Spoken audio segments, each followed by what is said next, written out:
You're listening to this episode on Spotify, Apple Podcasts, or YouTube. Hit that subscribe button and leave us a comment. It would greatly benefit the show. Keep flicking it. It's like a new musical instrument. Nice. Hello and welcome to Movie Theaters with the Farx brothers. I'm Kirk. I'm Kyle. I am Nick. We're joined by filmmaker Jarrod Crooks. We'll be talking about Police Story. This is the non-spoiler segment. Before we go to Jarrod, I have to ask. Yeah. When did you watch this, Brother Kirk? I watched this I don't know, when I was in my teenage years. And it was Hmong dubbed. Watched it. I liked it at the time, but rewatching it has a few problems that I've noticed. I loved it. You loved it? I hadn't seen it before, and I remember it's like a great regret of mine, so thank you for picking it, Jarrod. We're about to ask you why you did. Okay. But I remember seeing it on the shelf in Blockbuster, loving Jackie Chan as 12 to now, and I was like, but it's in Chinese, so I'd have to read. I don't know, maybe it's dubbed, but it seems like there's multiples of these, and I just never got around to seeing it, and it's a mistake on my part. So you're not a big foreign films guy then? No, like I am. Parasite, that was a great movie. Did you not see it because there were subtitles? You know I own Parasite. You've I seen know it. you know own you that. better only speak English or Right? I showed Amelie to the older Farxling. Not showed her intentionally. I turned something on Fandango at home, and free ad for Fandango. Used to be Voodoo. Yeah, no free ads. And Come on. walked away, and then my Mrs. Farx came in and started watching it with our 5-year-old. And there's one sex scene which I'm told she didn't see, but then she was really into Amelie, which is obviously a foreign language movie. So take that. Why'd you pick this movie, Jarrod Crooks? Well, being a huge Jackie Chan fan, I think this was one that, for me, I'm just okay, so everything now, just CGI, and it's just, you don't even know what's real anymore when you're watching a movie. Are you AI? You have to tell me if you're I am AI. AI, actually. You're not even really talking to me right now. Porn from the internet? But this was my first Jackie Chan movie I ever saw was Super Cop, and I was like, that's cool. And then I saw Operation Condor, and then there was a New Line Cinema version of Police Story that came out where it was more 90s music. So there's the version that came out in 85.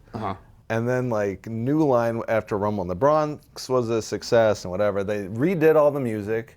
They redubbed the whole thing, and that's the version I saw, and it was just so fun. The moments of the comedy, the seriousness, the action, I was just holy cow, this is the masterpiece Jackie Chan movie. And then as I'm learning more about this movie, Michael Bay is stealing scenes from it that he used in Bad Boys 2 or 3, or the driving down the town that's in the opening scene. I think it was Tango and Cash. They did that exact same scene where Stallone shoots up at the air as a truck's coming.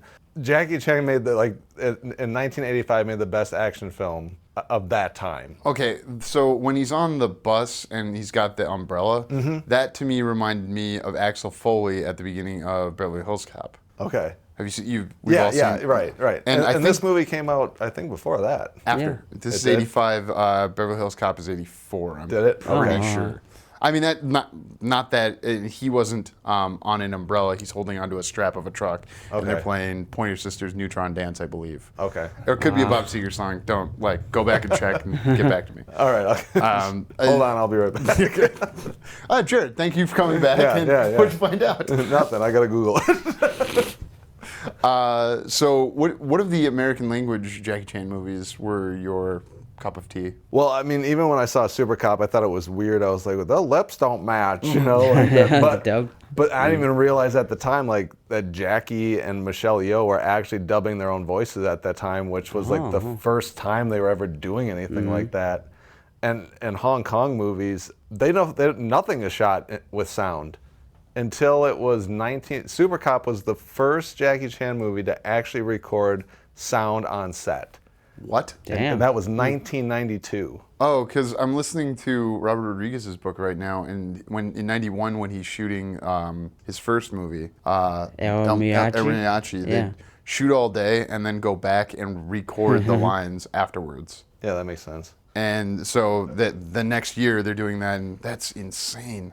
Yeah, it's I think maybe it was Jackie that I heard say it. It's just like he's like Hong Kong is too loud, like to film Hong Kong. Oh, yeah, I think that I've makes heard sense. that. I don't know all the, but yeah, Jackie had like a guy that would dub his voice. So like when they heard Jackie's voice for the first time, they're like, "This is so weird," because that's not what Jackie Chan sounds like to the Asian market.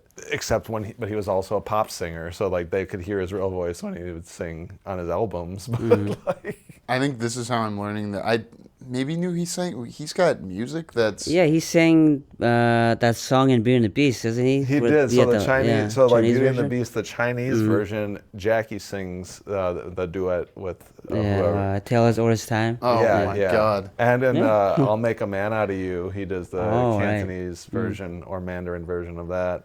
And no, and he did do the voice of that character for the Chinese dub of Mulan. Okay. Are you familiar with Nasia? I don't think so. It's the Nasia 2 is the highest grossing movie this year. Okay. It's made under I think like it's made under 10 million in the States, but 2 billion over in China. And it's getting a dub, and Michelle Yeoh is going to do one of the main characters. She's playing the mom. Oh, she's playing them. Okay, that makes sense. Okay. And like because the movie was in Chinese, or is it Cantonese or Mandarin? I don't know. Apologies. It's from China. I think Mandarin is like the more like popular. Yeah, like Mandarin's Cantonese the is more kind of not dying. default but it's just, one. Yeah. Isn't Chow Yun Fat? Doesn't he speak Cantonese? And like, is Crouching Tiger, Hidden Dragon Cantonese? Don't could be know. both. Yeah, and we've had other folks from Southeast Asia on the show, and they brought up that like, hey, I would watch what was the example I watched? She watched a Chinese film that was dubbed in Vietnamese. Yeah. Yeah. So like, I imagine when they're making movies in the East Asian markets, they're already planning for, hey, we're gonna sell this in Japan, Korea, Vietnam, and you know, so it's gonna be dubbed anyways, you Right. know. And like all of our movies are over there, and are they reading subtitles typically, or are they watching dubs? I guess no one in this room Probably would know. subtitles, yeah. I haven't seen a movie from the other side. Watching Sure. an American movie in Asia, no, I haven't done that. It'd It'd be interesting. Right. Yeah. I thought about doing that in Europe to see, you know, what it would be like, but I was on my honeymoon Europe. with my Wouldn't wife. that still be English anyways? There are parts of Europe that don't speak English, dear brother. Yeah, I'm sure. And I will say, like, just watching like those, like when I see like the Hong Kong cut of something and then see the American cut, it actually also taught me like a great deal about editing and like what you actually don't need in your movies sometimes, and is like learning about pacing and everything, because it's just like, just because some choices are made, it's like, no, this is the Jackie Chan cut, this is what he wanted. I actually sometimes would prefer the American cut down version. I'd be like, yeah, you didn't really need that. It was indulgent. Yeah. So Do you have an example you could give? oh man, let me try to think about this for a second. Okay, but this is also having to do with like sound effects. So in Operation Condor, have you seen Operation Yeah, Condor? I've seen it. Okay, so They're on their way here. They're doing an Operation Condor. Yeah, right now. yeah, call out the background Yeah. noise. I don't know if you'll be able to get rid of that one. Have you seen both cuts or just the American cut? Just the American cut. Okay, yeah. so the American cut, it starts where he goes and he gets these jewels, and then like he's he escapes rolling down this hill with this ball. You remember that?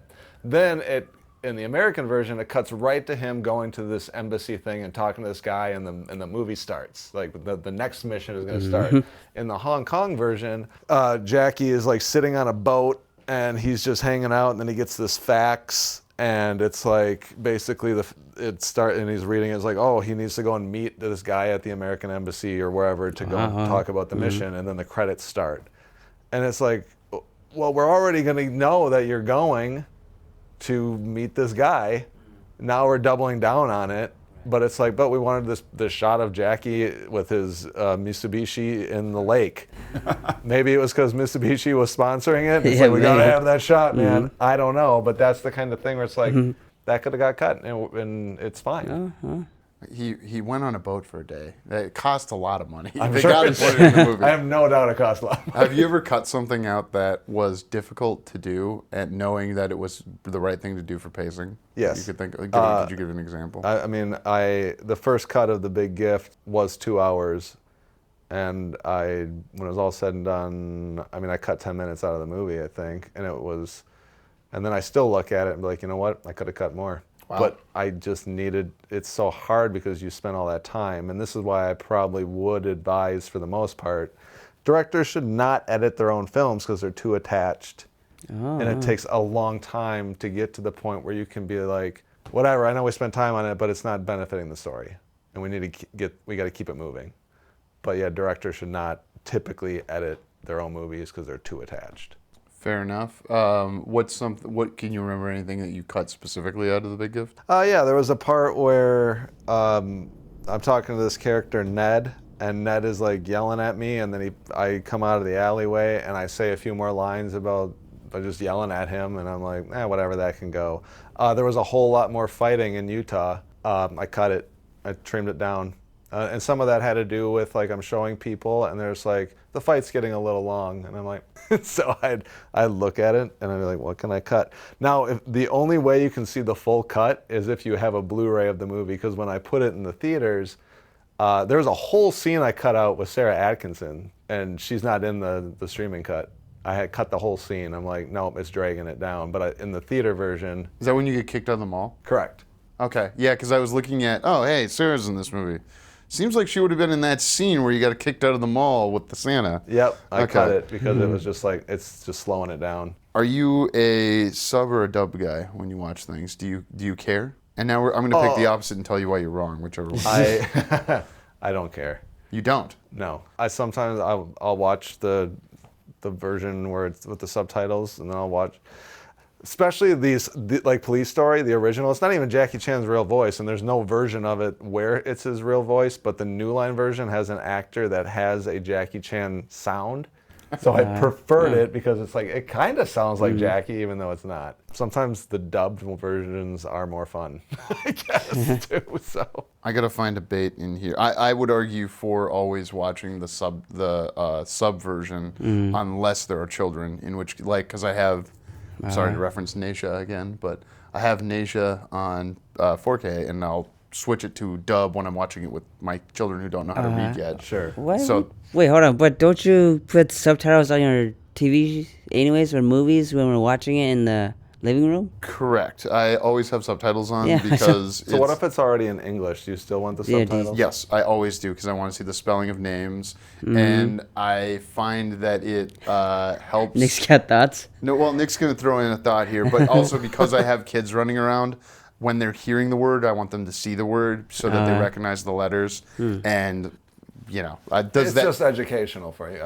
It's, I mean, I shouldn't let my kids watch too much TV. That's the bigger thing. But if the TV is going to be on, let's have subtitles on. They're going to read, I guess. We're going to mute it, too. We turn subtitles off when it's like SNL and they can't keep up. Okay, Nick, hit me. Well, I'm just saying, have you ever noticed how fucking inaccurate the subtitles can be, though? All the time. Not the baked-in one. Like, if they made them for the movie, like... No, even still, like, Goodfellas was way off when we watched it with subtitles And a it's couple the weeks ago. baked-in The from baked-in from the Blu-ray. Because now you've got, like, well, now the subtitles can be generated by the TV or whatever. Yeah, like, yeah. You know, and they're fucked up. But With like, AI?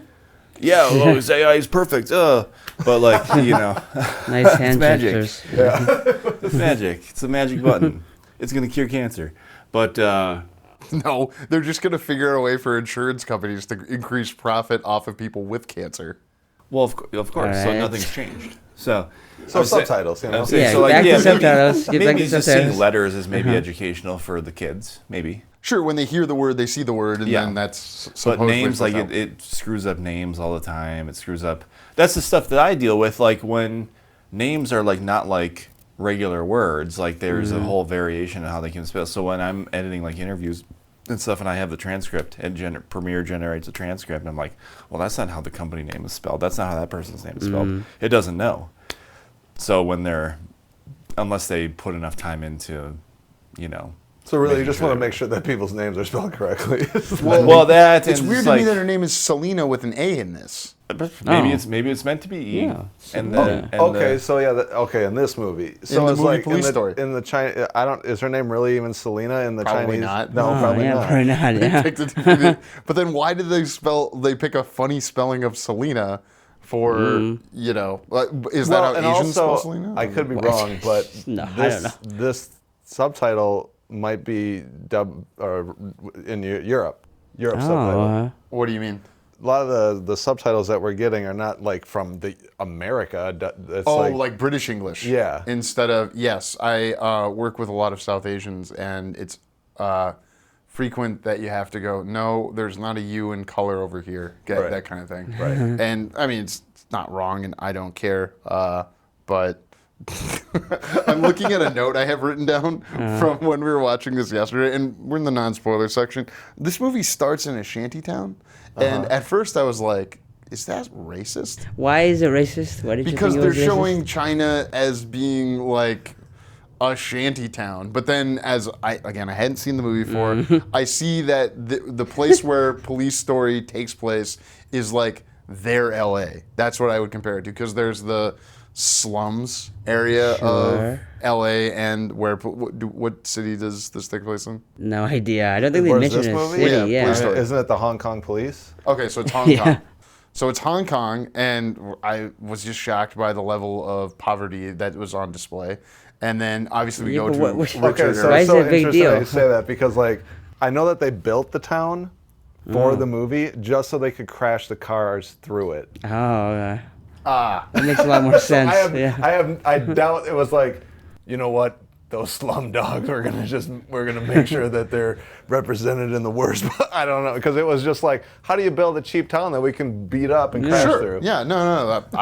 I totally understand that now, and I hadn't have that context. I was just like, wow, 1980s China doesn't look great. Well, Right. even though it was like now that we're learning that it was built specifically, which makes sense. I mean, it makes total sense when they ran a car through it. But which, on a side note, is I feel like they introduced the trend of like the tiered, like every movie nowadays, James Bond, Fast and Furious, what else?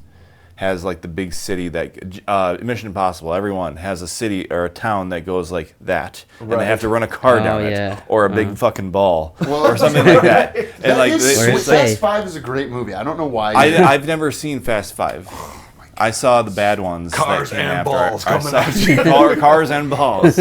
Oh yeah, 8 has the or 9 has the ball. No, I saw 9 and 10. I've seen 1, 2, 9, and 10. So I'm like, I'm You missing watched a the big- worst ones. 5 Yeah. and 7 are like the best. I of know them. that, but it's like I am so far behind. I think I saw the first one. Oh, yeah, I saw the God. first And 2 in that's the because I was theater. working at the movie theater at that time when it came out. So Wait, so okay, you're a Jackie Chan guy, but you're not a Fast and Furious guy. What does Jackie Chan have to do with Fast and Furious? Jackie Nothing. Chan, like it's those are taste clusters that There's no overlap. fighting in Fast and Fast and Furious. Furious. Yeah. Loads of that's what fighting. I understand. That like that's why I like Jackie. Brawling. It's the choreography Yeah. and the inventiveness of it. He's done car stuff too, where like that's pretty inventive, and I don't know. I'm just not into like cars specifically. Sure, I am not particularly into cars. Obviously, I use this garage to put a couch Yeah. in. The car can rust outside. This couch though, Yeah, and that's a found couch, to be clear. it feels found. Never heard that before. Yeah, I'd like to understand more how something can feel found. Yeah. It's repurposed. Reclaimed. Vintage. Is this reclaimed wood? You're saying that the Police Story started the, hey, we've got a city on a hill, and then we're gonna roll stuff Well, I through just it. saw a parallel there. I don't say. I mean, I'm saying it's the old. It's as of to date, it's the oldest movie I've seen that Does looks that? has a very similar. Like it looks, and they did it, and it was done with no CGI, and no CGI ball or bomb or a little tiny like European car where you're like this in it, going down tears, and then Tom Cruise jumps out at the end, like which is like the last 6 Mission Impossible movies. Yeah. What do you think of what Chad Stahelski said about how he and Jackie Chan do things differently? I assume you know who Chad Stahelski is, the director, creator of the Wick universe. No, You haven't I seen don't. those? No. Oh, okay. Wow, this is Oh, John Wick. blowing my mind. The John Wick. Yeah, right? John Yeah, Wick. I've seen the first 2 of those. So when you talked about fights being too long in your movie, and I didn't find any of the fights in this movie to be too long, but I think part of the reason, and maybe more specifically with like The Big Gift, it's because I think people are like, well, this is a Christmas movie, not a fight scene movie, and Sure. I think that their brain just couldn't handle it. Even though I was like, I'm gonna make a kung fu Christmas movie. It's not really kung fu, but a martial arts Christmas movie. But it's like it wasn't full on. It wasn't like where you'd be like, wow, yeah, this is a martial arts movie. You're just like, this is a Christmas movie with some fight scenes in it, and it's throwing me off. And I think that's where. In John Wick 4, they go much longer than you would expect with a fight. It's the Family Guy version of like, let's take this joke past where it's funny to where it's not funny, and then if you keep going, you can eventually find where it's funny again. Yeah. And I didn't think that's necessarily what you saying. So Chad Stahelski said that the difference between how he would do a scene and how Jackie Chan would do a scene is like he would do it in the most like effective and maybe cool looking way, whereas Jackie Chan would find a bunch of ways to complicate it and make it somewhat funny, but then also impressive because like you have to get to this door, but you're handcuffed to this table, and you have to figure out a way to get unhandcuffed, fight a guy with a gun, and then get out of the the room or something like that. Whereas in John Wick, it would just be slam the guy, grab the gun, kill him, and then out the door. Right. And so one of the things, like with the scene we're watching now, when he's on kind of like the crappy assignment, and he's been demoted. Yeah. When he gets demoted and he eats the eraser, doing funny action. Like this is one of the few scenes in this for me that was like, other than the we're non-spoilers, other than the break-in scene with the mask, where like the action is funny and intentionally funny, whereas I feel like he moved more into like funny. I think of like Shanghai Noon as being funny action. And then Rush Hour has a I better would argue balance. because he's doing a lot more American films, and America doesn't really want that much fighting. They want more story, narrative stuff. Yeah, and they would actually really yeah. tighten up his fights in America, and part of that had to do with time too. Like, so the last, actually, going back to Operation Condor, that was his last movie. That Golden Harvest was like, Jackie, you spent way too much money, and I think they spent like 18 months filming Operation Condor, and it was the most expensive Hong Kong movie at that time. And they're like, Jackie, you're spending too much time. We need to get you with other directors. You can pump out these films. You're a star. People want to see you on the big screen. They don't want to wait a year and a half for another movie with you. And so that was like the last time they gave him that much power. And where was I going with this? but yeah. So Jackie just had so much power and was so popular that they just let him do whatever he wanted to for a while. I forget what you were saying that I was going to I remember like how seeing American films are making less action for Jackie Chan. No, I was saying it's like goofy. He gets into the more of his goofier action, whereas about half of the most of the police stories action is serious, except for the couple of things like the thing with the bike is kind of silly, although it's also the gender politics of what's going on there. I'm being vague. Yeah, and then no, you're exactly right. It's like that mix of like when he has like this scene is going to be funny, but then like the final fight or whatever is just like, no, this is just like full on fighting, and there is nothing funny about this, but it's just hard fighting. It is sort of like, and this is dumb, but like the big stunt at the end where they're sliding down something, and that's vague. I think people, if you haven't seen it, you should go watch this. You also did call it the big stunt at the end. What? You also called it the big stunt at the end. The big stunt, like, it's funny that is being done, but obviously he got cut up doing it. Yeah. Yeah, the story for that stunt was that they lit those lights with house current instead of like battery. Damn. So, So he's getting electrocuted and cut up? Yeah. So he burns all the skin off of his hands as he's like sliding down. And damn. Because he was so scared to do the stunt, the lights were just there cooking that pole the whole time. And it's like something he didn't think about. He's just like trying to work up the courage to jump, and like it's just getting hotter and hotter as he's like thinking about this. Well, and I don't think it's a spoiler to say they show the same stunt 3 times in a row, which I don't think I've ever seen that before. It's a Jackie Chan thing. He's just like, we have 4 angles of it, let's show it all. It's a big stunt. This goes to your point about maybe the director shouldn't be the editor and the star shouldn't be the director, because there was a problem where like Clint Eastwood and Kevin Costner would both like start taking over movies, and then eventually obviously they were directors of movies and they just put themselves in it. What's your relationship to like Clint Eastwood as a director performer? You're a director performer. I like Clint Eastwood. Do you watch all his movies religiously like I do? Yeah, religiously. No, but I actually really do like his films. I mean, obviously, as time has gone on, like, you know, you can tell it's like he probably didn't give this too much thought. He just has a team around him that gets the job done now, and he's there being like... Are you talking about like The Juror #2 or something? Like maybe like Jersey Boys, where it's like... Oh, I haven't finished that one. Oh, well, there you go. See? Yeah, where you you're got just me. like, did he give this a lot of thought? Warner Brothers was like, you got it, Clint. You know? Hey, on time, under budget, that's all we care That's about, what we Clint. care about. You You do did it. like 2 takes, so it's great. Yeah. Well, but that's what he was saying. I remember it was $1 Million Baby. Clint was talking about. It's like rehearse, shoot one, then we're good. Yeah. He was like, I don't want to waste time with doing it over and over. We got it. I very much love $1 Million Baby, and it has a lot of fight scenes, much different than Police It's a Story. boxing movie. Yeah. Is that a You're fighting until Fighting? you're in the hospital. And Yeah. The movie is just in the hospital. You know? Fighting for your life. Right. Not to give too much away about $1 Million Baby, because that came out at the time where it's 2004. I don't Yeah, know. so- Sounds about right. There's like remember when the woman was in the coma and there was Terry like Schiavo.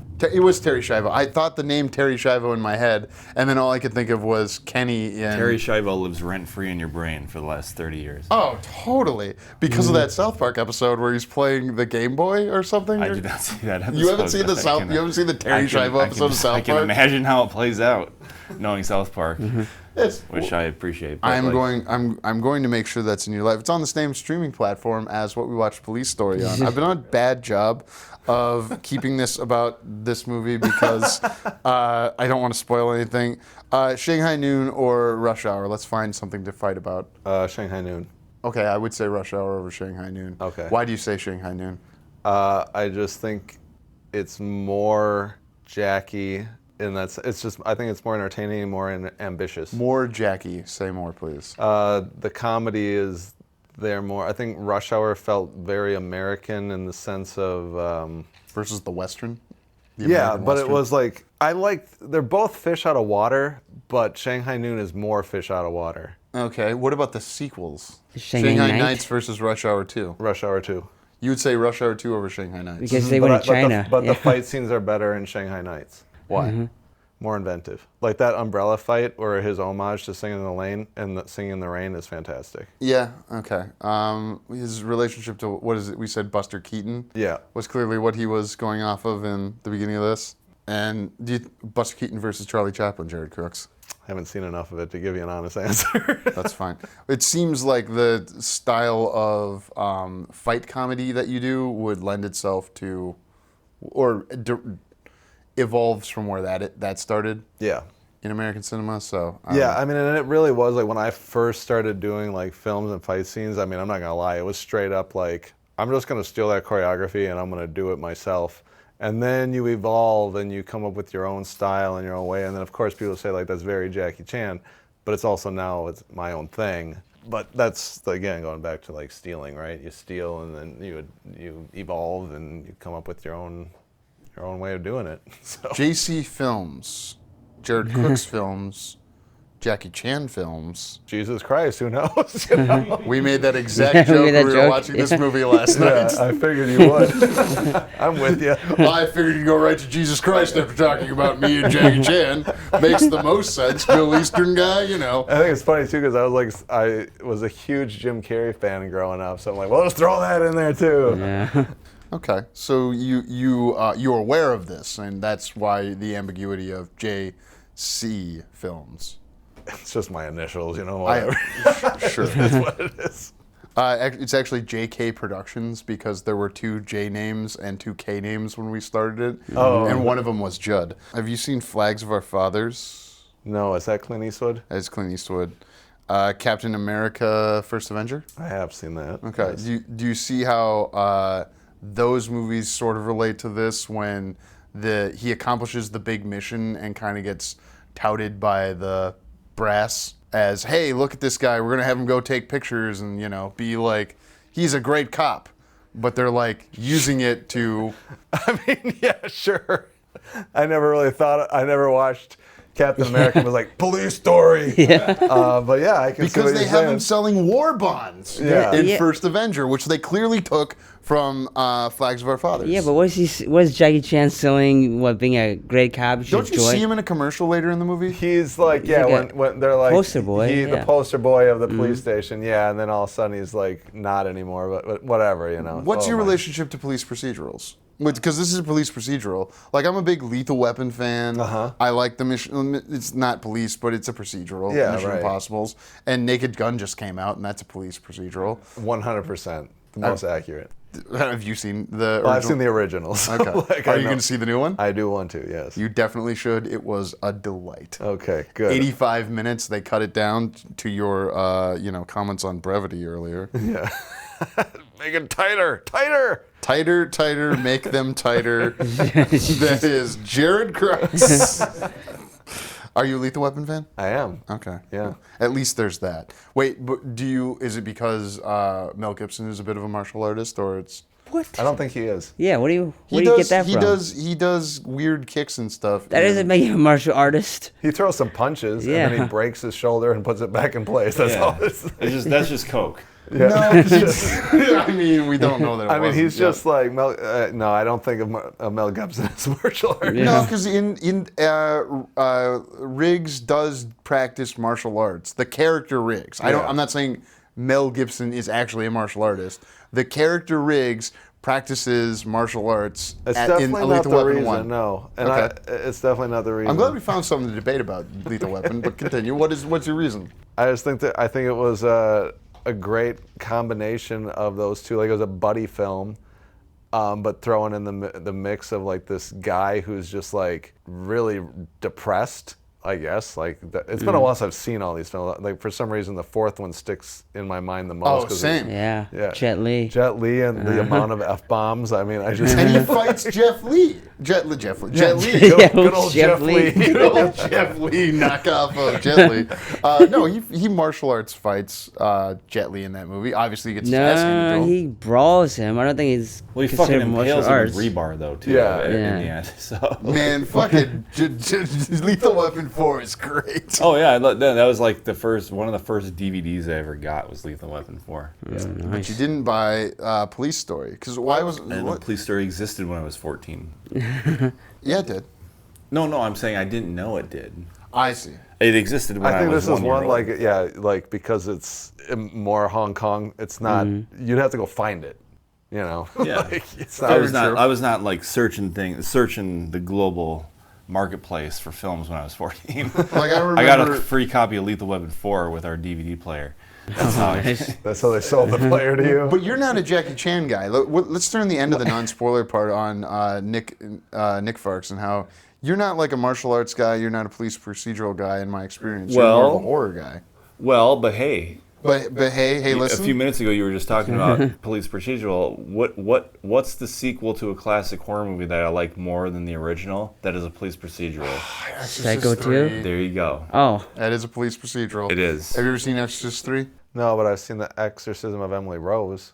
That's a pretty good. That's a legal thriller, I think that's isn't a it? good one, yeah. That is a pretty good one. It's Scott Derrickson, Sinister and Black Phone. But isn't the Exorcism of Emily Rose, isn't that like more like a legal procedural? It is kind of a legal one, yeah. That's what I actually really liked about it. Yeah. Yeah. That's kind of is, yeah, because it's blending, probably because it's blending genres, right? And it's not just an exorcism, like, oh, I'm tied to the bed for an hour and a half. And that one was like based on a real exorcism. Yeah. I do like that, and what I was kind of heartened by in Police Story is the sense of civics in terms of like it's not enough to just like go in, kick their ass, take them. You actually have to put them behind bars because if you don't, it's pointless. That was what really spoke to me, and Kirk didn't understand that they were doing the British legal system. That's why they wear the funny wigs. Oh, He the thought it wigs was in just the trial. Right, because at that time, the Hong Kong government was still owned by the British. Yeah. You know how I learned that? Police Story. Rush Hour. It is true. Rush Hour had that, yeah. When They were talking about moving out of it. Yeah, when Tom Wilkins, isn't it Tom Wilkinson Yeah. at the beginning? Yeah, he's like, well, we're no longer, yeah. And so, And just like that, he said it. Oh no! that's exactly what Tom Wilkinson sounds That's like. exactly what he sounds like. A great place to end this non-spoilers segment with Tom Wilkinson. Yeah. Thank you for listening. For more JK Productions, find us on Instagram at JK Productions Team and on Facebook, JK Productions MN.